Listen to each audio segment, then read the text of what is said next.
Good evening. My name is Shaya. I'm a co-founder of RouteMasters. RouteMasters is a technology company that helps emerging cities in the global south plan, develop, and also operate the public transport system. We use images from stratospheric balloons and also machine learning, combining this together to provide transport insight for city governments in this region. In emerging cities, if you've ever been to places like Lagos, for example, 97% of transport, public transport, is made using one of those yellow type of minibuses you can see on the screen. And this accounts for more than 60% of carbon emission, not to talk about the 40% risk of road accidents, accumulating, combining together, reducing life expectancy about 15%. In a city like Lagos, why is this? One of the reasons is because these routes are unmapped, they're unregulated, and they're untracked. They are mapped, unregulated, and untracked. This is a big problem. Even developing agencies like the World Bank are thinking through daily as a major concern, because Africa, for example, is growing exponentially. And if nothing is done to curb traffic issues, there will be not just loss of lives or loss of time, but also impact on health and economy. So we're working daily, thinking about this problem. I was obviously born into this problem many years ago. I lived through this problem, and for the past 10 years, I've dedicated my career thinking through this problem. In London, in Lagos, in Nairobi, in Abuja, in Kano, many cities in Africa, to understand reasons why traffic is a big pain point for city dwellers, but also importantly for city government. And one of the findings, working closely with the foremost transport expert on the continent, we're actually in this room today, we realized that city governments in those cities lack sufficient and accurate data to plan effectively. How did I know this? In 2009, I led what is considered to be the largest traffic data collection on the continent of Africa. And I replicated this many years after, in 2012 and 2013 in Nigeria, and still consider it to be that. So I have a deep insight and understanding of manual methods which are, which are inconsistent and also lack a lot of insight. On a personal note, this is Kemi. Kemi is my cousin. She spends 6 hours, sometimes, in traffic. That's more time she spends than she sees her kids at home every week. And this is not just Kemi. All the 20 million public transport users in Lagos, out of the 23 million, also spend numerous time wasting time in traffic because of unmapped, unregulated, and untracked informal transport system. On a personal note, as I explained, this is a big problem. But big problem obviously calls for bold solutions. We believe we have a bold solutions to unlock human potential and also economic potential in emerging cities. How are we going to do this?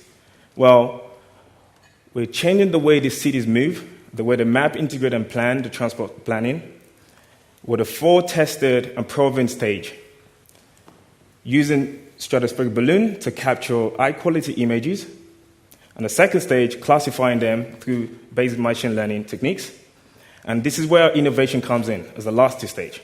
The ability to convert and transform these images into routes and traffic insight, and also providing insight for those other end users, such as the governments, that lack currently the capability to do so.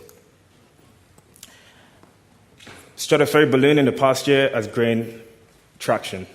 Even the US government recently was published in the news using these for all their security purposes.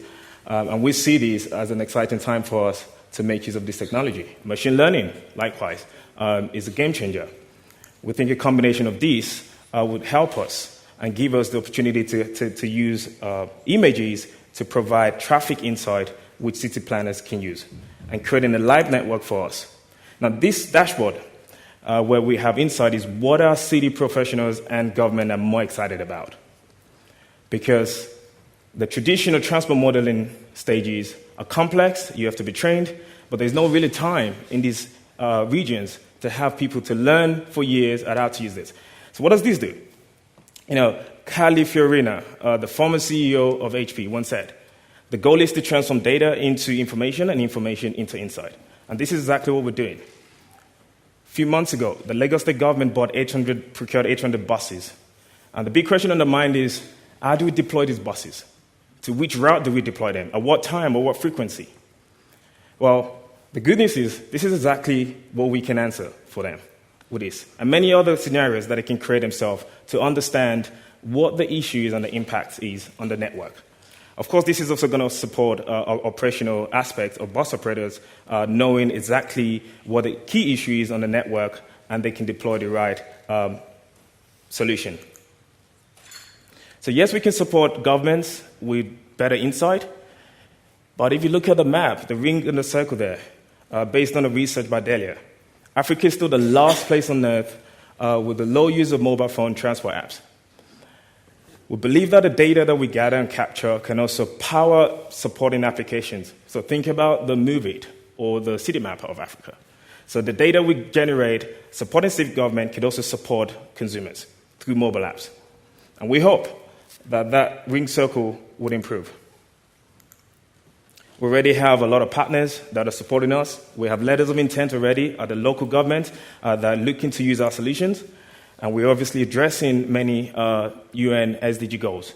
3.8 billion informal users in the world can also benefit from this. I have an amazing team of team that are committed to this. Onome, the lady in the middle there, also from Nigerian, she works for Google, Goldman Sachs, and she's our lead developer. Ahmed is a PhD in space technology, worked extensively in space, and also uses stratospheric balloon. I have my CEO here, Mir, experienced entrepreneur, and Phil, corporate finance executive, who has a lot of insight into this problem as well. Thank you. Join us in this journey.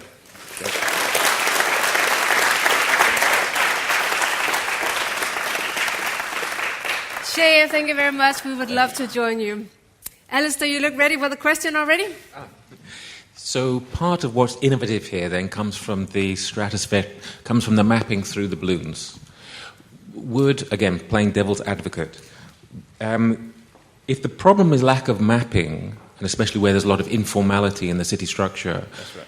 couldn't an alternative approach be just to encourage, perhaps as part of an aid program, the mapping companies to come in and do that mapping for you? Sure, Alistair, that's a very good question. I was one of those mapping type companies that was obviously brought in to understand and collect data. But the problem is cities growing daily, rapid urbanization in this part. Now, there was actually a DFID funded program a few years ago to do this mapping. Sorry to say that the quality of the mapping that was done with GPS and people traveling around, and we've done extensive research on the continent with people trying to do the same thing. We've spoken to foremost researcher in MIT, even down to people that try to do this with Google. And the problem lies in the abilities for these routes to be updated, because they will just be static. What we're providing is route time. Yeah, I hope that answers your question. Hi. I spent time in traffic jams in Lagos. My son-in-law's Nigerian. So I'd really love to know, because I know what that's like, I know what it's like to be stuck there and all the traffic. How does it go from the kind of the local government who you're working with through to the individual drivers of the buses and the transport? I don't know how everything is kind of connected together, because it seems, as a passenger, like in a car, it seems very chaotic, but great fun. Obviously, I love Lagos. So I kind of want to know, how is all that connected, and how can you make all of that happen? Sure, great question again, and I'm glad you spent some time to really see this. So I've worked extensively in regions like that. So with the local government, with the state, there's a regulator. But this informal sector is unregulated, and in fact, with most transport unions, they're the most powerful. So we have done a lot of work.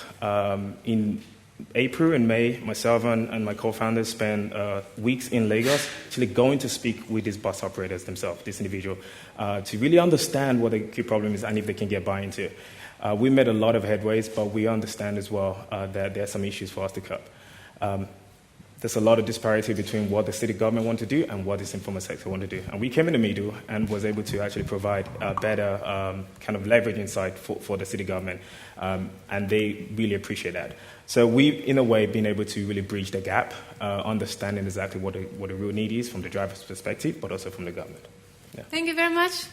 Thank you.